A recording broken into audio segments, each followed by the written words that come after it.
Lukas 8 ayat 15.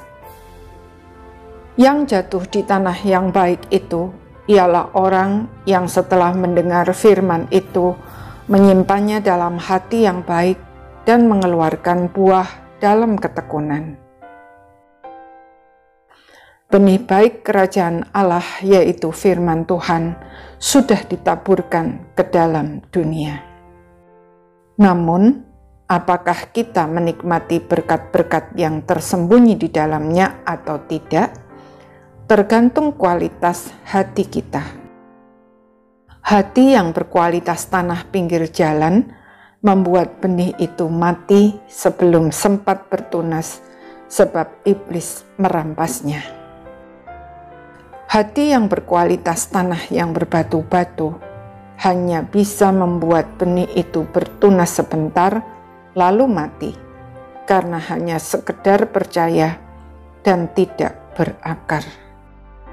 Hati yang berkualitas tanah bersemak duri memang bisa membuat benih itu tumbuh, tetapi akhirnya mati juga karena terhimpit oleh kekhawatiran, kekayaan, dan kenikmatan hidup.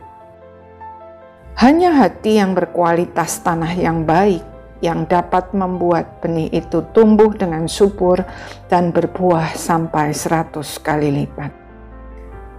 Pada umumnya, penabur pada masa itu, karena cara menaburnya hanya dilakukan sambil berjalan, hanya dapat memperoleh hasil 30 kali lipat. Berbuah sampai 100 kali lipat menunjukkan dampak yang luar biasa. Sayangnya, secara natural tidak ada seorang pun yang memiliki jenis hati seperti ini, sebab kita semua dikandung dan dilahirkan dalam dosa.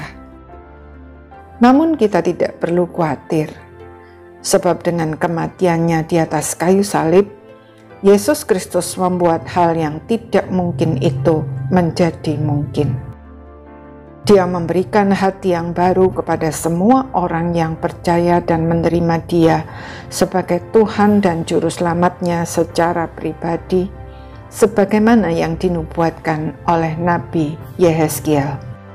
Kamu akan kuberikan hati yang baru dan roh yang baru di dalam batinmu. Dan aku akan menjauhkan dari tubuhmu hati yang keras, dan kuberikan kepadamu hati yang taat. Bagian Tuhan adalah memberi hati dan roh yang baru, hati yang taat. Bagian kita yang sudah menerima hati dan roh yang baru adalah menerima benih firman Tuhan, menggalinya lebih dalam dan lebih dalam lagi, agar kita berakar di dalamnya semakin kuat. Dengan demikian, kita semakin mengenal Tuhan dan mengenal diri sendiri dengan segala keberdosaan kita. Jika kita memberi diri untuk dikuduskan oleh firman Tuhan, maka Tuhan akan membuat kita bertumbuh semakin serupa dengan Kristus dan berbuah 100 kali lipat. Sudahkah kita melakukan bagian kita? Amin.